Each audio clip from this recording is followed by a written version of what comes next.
Electrical energy measurement. Part 6. Three-phase power measurement, the one-wattmeter method. The need for three-phase. Most large industrial loads and power generation transmission systems operate on three-phase AC power. This system is preferred because it delivers a constant flow of power and uses less conductor material than three single-phase systems. Why single-phase methods fail?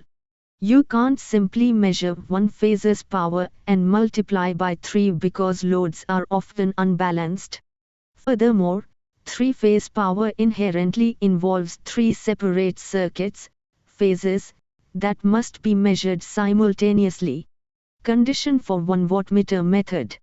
The one-wattmeter method is only applicable under a very specific condition. The load must be perfectly balanced. 3. A balanced load means the impedance, Z, in each of the three phases is exactly the same in magnitude and phase angle. Connection type, star, Y, load. This method is typically illustrated using a star, Y, connected load where the three phases share a common neutral point. The neutral point is essential for this measurement technique. Wattmeter connection. The single electrodynamic wattmeter is connected as follows.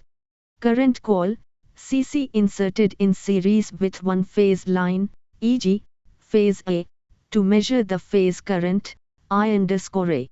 Pressure coil, PC connected between the same phase line, phase A, and the common neutral point to measure the phase voltage, V_N.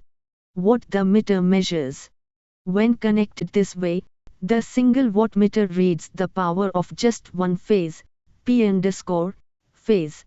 P_meter is equal to V_phase I_phase cos phi. Calculating total power, P_T. Since the load is guaranteed to be perfectly balanced, the power in all three phases is identical. Therefore, the total power, P_T, consumed by the entire three-phase load is simply 3 times the reading of the single wattmeter. P_T is equal to 3 P_meter.